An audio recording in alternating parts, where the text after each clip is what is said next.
Hey y'all, welcome to another episode of Gift of Gab. I am your host, Gab, and I am coming to y'all with a special edition of Gift of Gab. I don't usually give y'all multiple episodes in a week, but this one right here, I had to give y'all.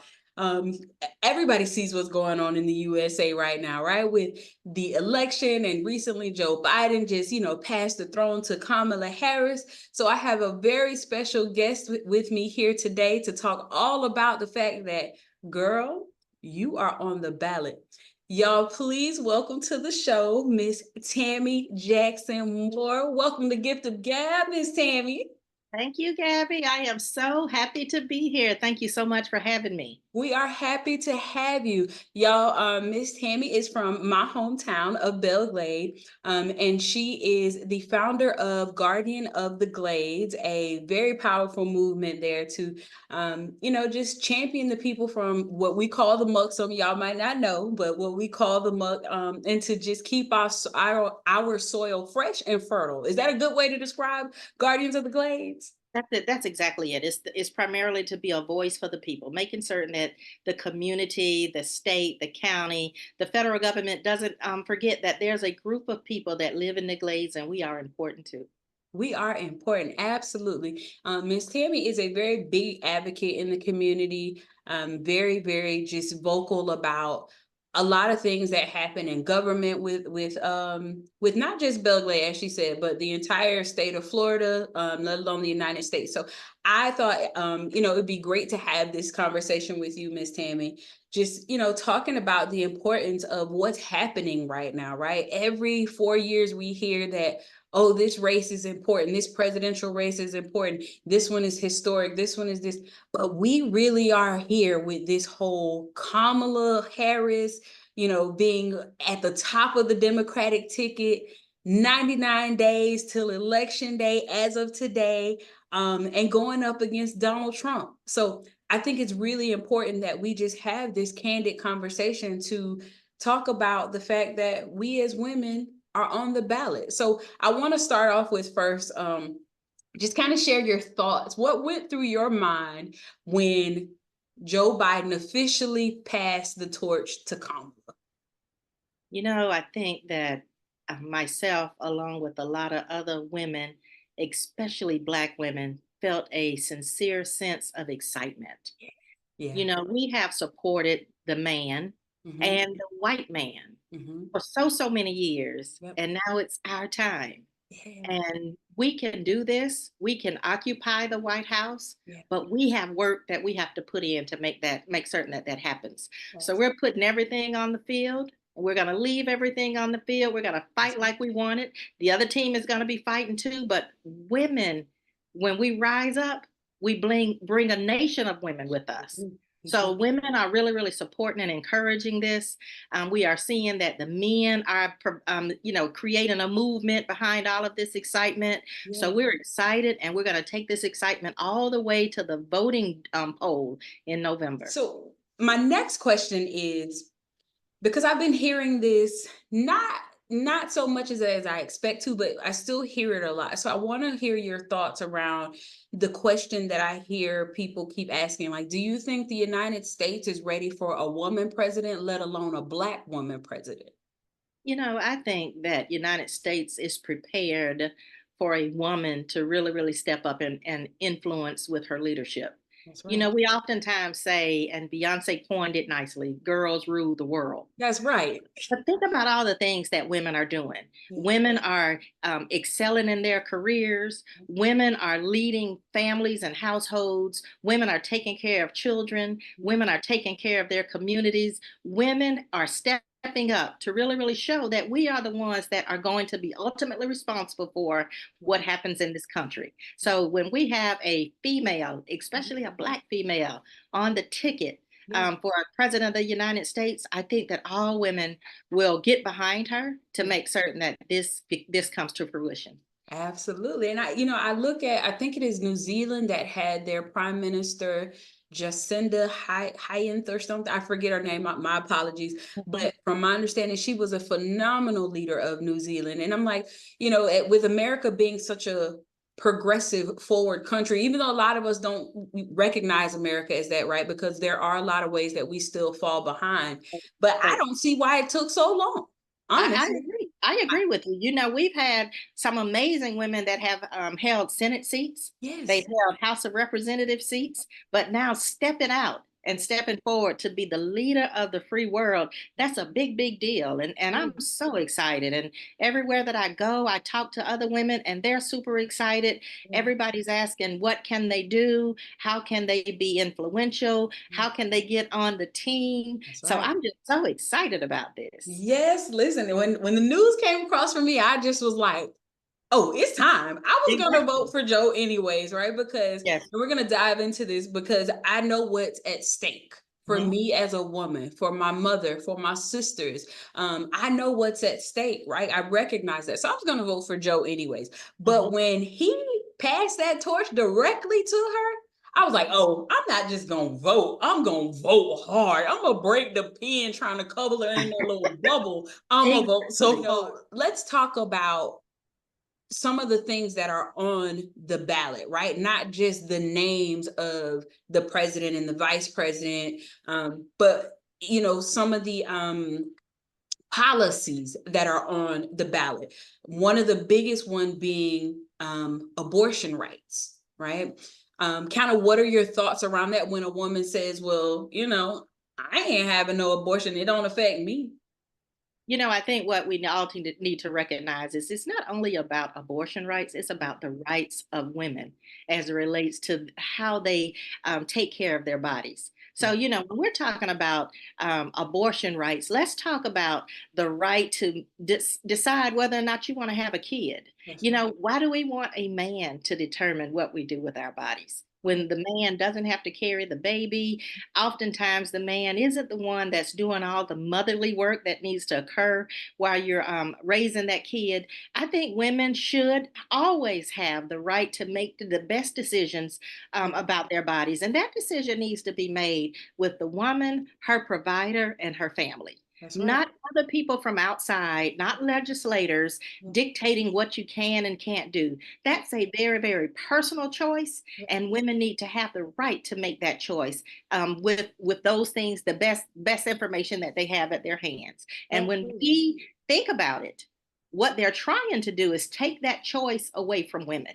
Yeah. And you know, I oftentimes say once they start taking one thing, you look, another thing is taken, and another thing is taken, and then everything that we have is gone. So we have to make certain that we stand up and understand what that means, what that ballot language really, really stands for, and make certain that we are making the best decision when we go into that ballot booth to protect the rights of women. That's right. And you know what's always amazing to me when I hear some people talk about, pro or not pro abortion, anti-abortion, whatever. I say, we never have to have these conversations about a man's body. Right, right. We never have to have a conversation about, well, he got erectile dysfunction. And no shade to you, because I understand that's a real medical problem, but we ain't like, hey, he got ED. Don't let him get any Viagra. Like, that's not a conversation we have to have, right? Exactly. But when it comes to women, we can't even have the conversations ourselves. We are just giving it over to some people and say, hey, here, you decide. And You you know, decide. and what's really, really hurtful is that some states have enacted that abortion Yeah. mandate. So Iowa much just so, went into effect today. yeah. And so much so that Florida's abortion mandate, I think it is 6 weeks. Yep. And oftentimes women don't even know that they're pregnant at the 6 week mark. So Yep. we need to be very, very clear as to what it is that we're voting for, what it is that we're supporting when we go out and vote, and how it will impact not only you, but generations to come. You know, I'm not going to have an abortion. I can't have any more children. But I do want my children to have an opportunity to say what happens to their body and make a decision with the people that matter most to them, their provider, their family, and themselves. That's right. That's right. You should have all of the rights, the God-given rights. Like, it shouldn't even be written in law, if you ask me, to decide what you do with your own body. Kind of traveling through the rest of the ballot. One of the other things that we recognize being on the ballot, especially in light of the recent murder of our sister, Sonia Massey.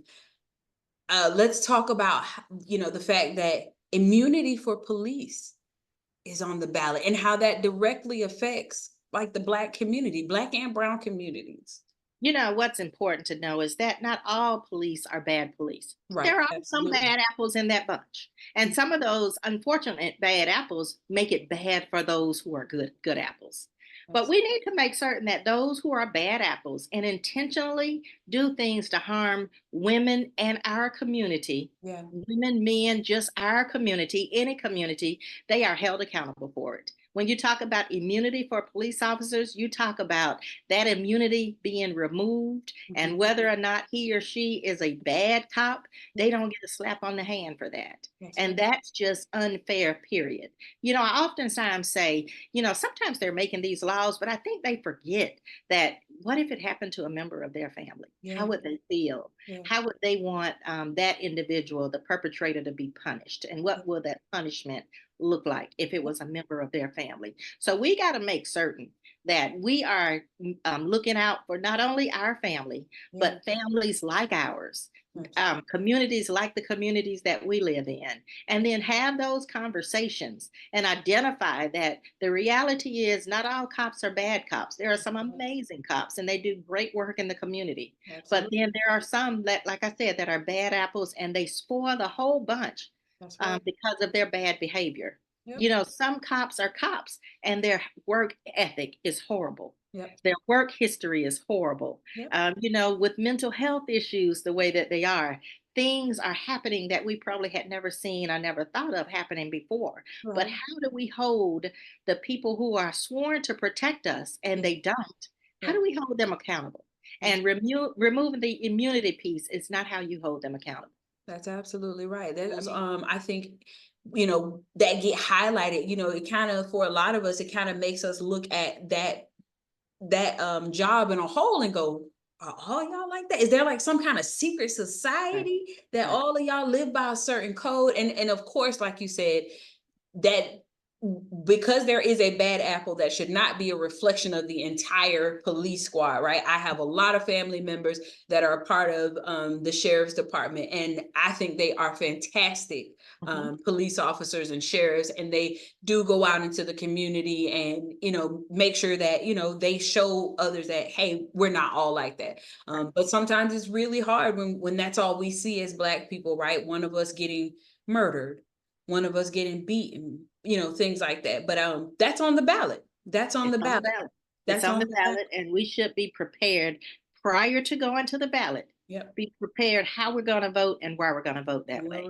Yeah. And, we need to take opportunities to have focus group discussions, Yeah. attend community meetings and host those types of discussions so that we can relay information to people so that they can have the best information that they need to make the best decisions for both them and their families. So I would hope that people will be strategizing for the November ballot to make certain that they are educating their community about things that are on their ballot, because you might have other offices that are on the ballot. Yep. People need to know about those things that are on the ballot. Just go up and down the ballot, making certain that you are aware, you're educated, you're informed, and take that information back out to the community so everybody can be informed. We push the presidential election so hard, like that gets all of the airtime. But talk about the importance of your local elections. When it comes to the school district, when it comes to who's going to be your mayor, things like that. Can you speak to a little bit about the importance of not just voting when, the president is on the ballot, but when your local officials are there? I think it's so incredibly important that everybody participate in the local elections. Mhm. On a local level, that's where things get done. That's where you have those conversations about what happens in your community proper. Yeah. On the state level and on the federal level, those conversations are bigger. But you're talking about an election that specifically impacts you and your community and your family, and that's the local level. You need to make certain that you got the best and the most appropriate council members or city commissioners on the ballot, and you vote for the ones that are most appropriate for your community. When we're talking about school board elections, you got to make certain that you're voting for somebody that you think truly has the heart of the kids and their education in mind. When you're talking about your independent water control districts, you got to have somebody that's on that ballot that people can vote for, that truly understand not only the technical and the scientific piece, but how it impacts the community as well. You got to have people that truly understand, because on the local level is where things get done. On local elections is what really drives the community. And when people understand that, I think they will be more apt to participate in their local election process. But you're right. Everybody thinks, oh, they want to vote for the president every 4 years. Right. And let's not forget that recently we heard a lot of people saying they weren't going to vote. My vote doesn't matter or anything. Yes. Mm-hmm. But I think it was when Obama ran the first time, everybody was so super excited that they wanted to vote for Obama. They came out from everywhere. There was amazing voter registration drives, get out to vote rallies. It was just amazing. Yeah. People went to the ballot because they wanted to vote for Obama. I'm sorry. Mm-hmm. They voted for Obama, and that's all. That's it. They didn't vote for anybody to help him get the things done and get the traction going in DC that he needed. So when we go to the polls and vote, we encourage everybody to vote down the ballot. You can't just vote for president and stop. You got to continue to vote. You got to continue to vote down the ballot. You got to make certain that if and when you go and vote for Kamala Harris, you got to have some people there that can help her get things done the way she needs to get them done. So when you talk about a Democratic president in the White House, but you have a Republican-based Congress, it's difficult to get things done. So you got to make certain you got her in a position where she can win and she can effectuate change. And you effectuate change by voting down the ballot and making certain you vote for those people that can help her impact and create the policy that she's seeking to impact and create for the people. That's right. Now, I've seen more than I'd like to see. I've seen a lot of minorities, talking about voting for Trump because in some shape, form, or fashion, they say they identify with him, right? Whether it's because of his legal troubles or Lord Jesus, that $1,200, $1,400 check that some of my people just still caught up in. But, I just kind of think they have on blinders of what he really represents if he were to get back in office. One of the things he recently said was that, he told a group of Christian supporters that, hey, you vote this time, you'll never have to vote again. And I don't think that they realize what another Trump presidency would represent. So can you speak to some of that, specifically for minorities, what another Trump presidency represents for us? I'm always big on making certain if I'm going to debate something, if I'm going to criticize something, I'm going to attack the issue and not the person. So I'm not going to attack President Trump, but I will attack the policies that he has implemented and intends to implement. Those policies are not for the greater good of this community. When you talk about being the president, you are the president for all people, whether they voted for you or not. But you need to make certain that you're creating and implementing policy that impacts the greater good of the people. And you can only do that if you listen. And you have to intentionally listen to the concerns and thoughts of the people. I understand that corporations fund campaigns. I get it. But you got to make certain that you are a strong individual, strong enough to understand that at the end of the day, it's the people that you are tasked and charged with representing. So when we talk about vote for me and you won't ever have to vote again, do we truly understand what that means? Right. When we talk about what is the new one? The cat lady that they're talking about now? Yeah, the What cat does that lady. mean? You know, we have to really, really educate ourselves. Yeah, And for those who understand and know where we're going with them, it's our business. that's It behooves us to go out and educate our other sisters and brothers and people in our community so that they too will understand. right. So a lot of times people have just say, oh, I don't want to hear that. And they turn their back, they turn their ear, they turn their head, and they walk away. We can't afford that anymore. That's We right. have to step up and we have to say, you are incorrect, and this is why you're incorrect. It's time for us to educate so people can be prepared to vote in November. Yeah, and I've seen, I haven't read in its totality because I understand it is a very, very thick pile of papers to read through. But Project 2025 is very real. It is very real, and it's going to severely impact um poor, minority, and women people. It's really going to have severe consequences for us based on the things that I have seen. It's really going to have severe consequences for us. And one of the things that you mentioned was that, corporations have a lot of money. That's very true. But everybody in the United States gets one vote. One vote. So all the money can be pushed, right? And they can have advertising here and there and there and here. And if I'm not mistaken, I believe when Obama ran, like the Trump, they outspent him by like millions of dollars. But what the Obama campaign understood was grassroots efforts, That's getting those people who never really get to see the advertisement on their streets because they're way out in some remote area. You get to those areas, you talk to these people, and you get them to the polls. So no matter how much money you have, because the Obama campaign may not have been able to advertise there, but they could go there and knock on their door. They could go there and say, this is how this is going to affect you, and you get them to the polls. So the money is substantial, but it's getting the people to vote for things like, seeing that your health care is on the ballot, right? How you are, Black women are disproportionately affected when it comes to maternal death rate. That's on the ballot. How you are taken care of when you get to the hospital, that's on the ballot. that you're exactly right. And this election is going to be won by two things.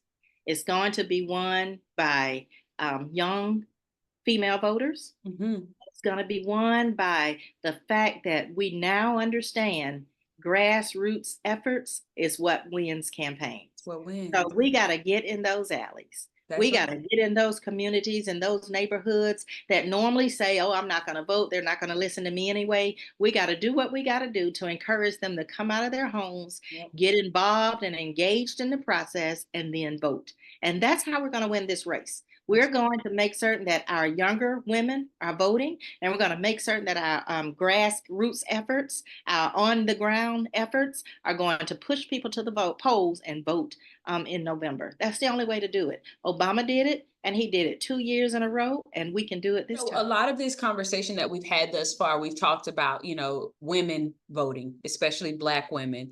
And one of the recent polls that I saw, I believe from NBC or CNN, said that like 15% of Black men are voting for Trump. And that's a big number, right? They push that number really hard, but they don't highlight that 85% of Black men are voting the opposite. So even though Gift of Gab, caters to a more female dynamic, what do you have to say to the Black men out there who are like, I'm not going to vote.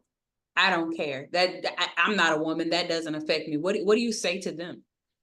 I think that Black men need to be very, very clear as it relates to how they take a stance on certain positions. Mm-hmm. Need to be very, very clear that not only are they a Black man, they have Black mothers, Black sisters, Black nieces, Black cousins, and it's the Black female, again, that carries this community on their shoulder. Right. And we need to make certain that we are taking care of and protecting that.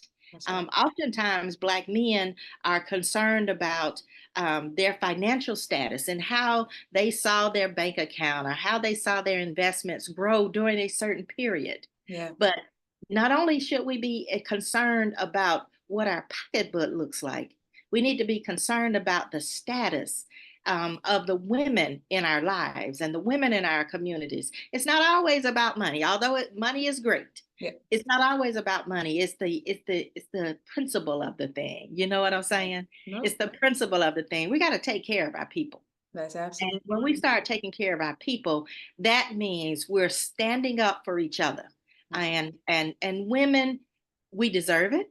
We do. We need it. We And do. it's time. It is time. And that's all I can say. It's time. It's We've time. done it for many years for men. Yeah. It's time. It's our time. Yeah. Sister Shirley Chisholm, she walked so we could run. It's time to run. We're going to run Absolutely. straight to the polls. Before we wrap up here, your honest opinion, do you think we can flip Florida blue?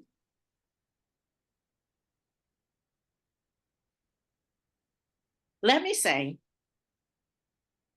that because there are some people who are truly, truly fans of Trump, Mm-hmm.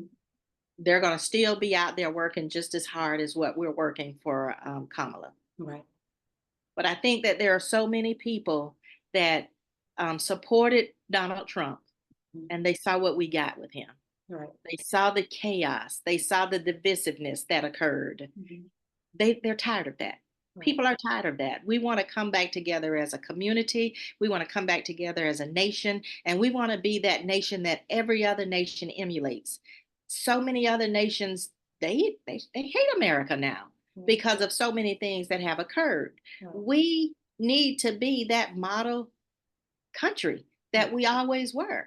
Right. And I think that people are seeing it. I have heard of white women that have openly stated, and some have been so hurt by their decisions to support the Republican agenda during the last election.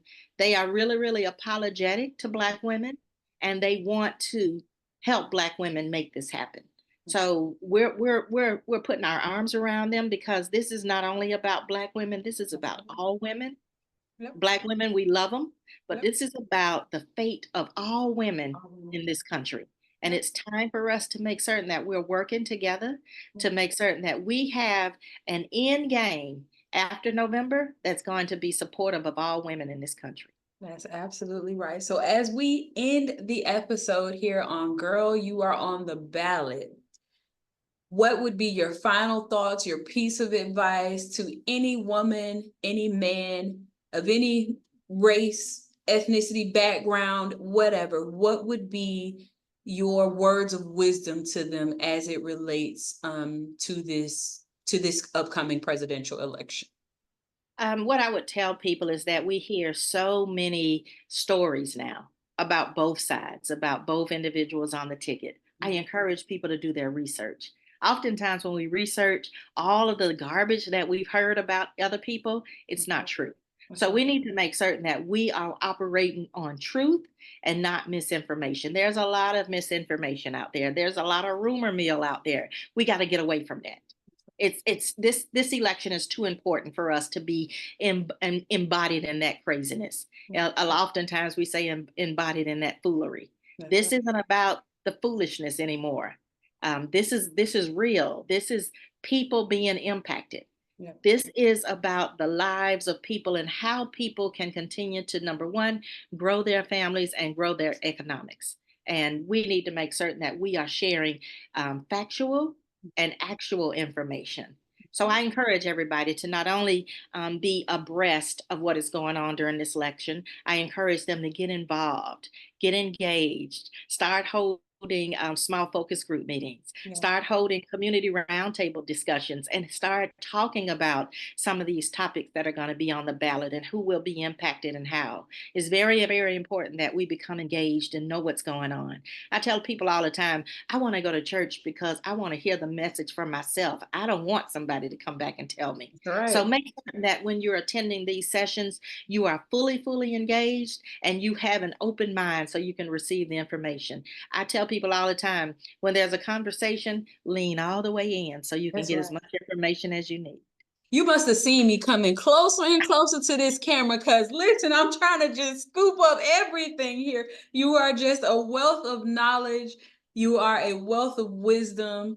And I don't consider myself political, but I do always make it my business to know, how is this going to affect me? How is this going to affect my nieces and nephews and cousins? Because I got a big old family. So how are we going to be affected? What does this say for our future? And I just sincerely appreciate you taking the time out of your day to be here on Gift of Gab, to share your wisdom, to really talk to us about the importance of getting out to not just vote for the president, but to vote in those local elections too. And what I heard you say is, grab a friend. Take them to the polls, make sure they're registered, take them to vote. Don't go alone. So you ain't say it, but I felt it, right? That's right. Take somebody with you to the Take them. polls, have the Take conversations, don't shy away. Some people, they're just gonna be who they are. But for the people who are willing to listen, to hear you, have the conversations about what's important and what's at stake here coming up in November. So I just appreciate you for being here. And y'all, I want to say some of the misinformation out there before I go. Kamala is Black. Okay, let's just say that we ain't got to prove that she is Black. Right. Another thing is, she's not American. Well, if you're born in California, what are you? You're American. You American. Okay. You're So that's American. what I mean when I say, we got to make certain that we're educating people and telling them what the real truth is. I think it's a disservice for us to intentionally mislead people about situations and about agendas. We got to be real. Again, it's too important for us to sit back and not participate. So I encourage everybody to do what a young lady in this community tells people all the time: tell a friend to tell another talkative friend about this very, very important election that's coming That's up and right. how they need to be involved. Tell your most talkative friend. Again, Miss Tammy, I just thank you so much for being here on Gift of Gab.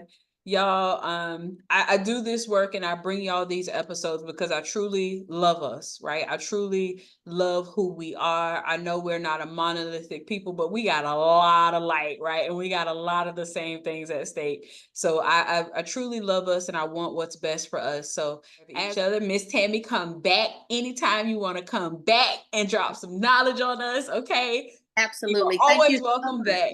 Thank you so much for this platform. A young person doing what you're doing, it speaks a lot. So I really, really appreciate you for this. Thank you kindly. Well, y'all, I am signing off. We will see y'all again soon. Take care of yourselves. Take care of each other. Bye-bye.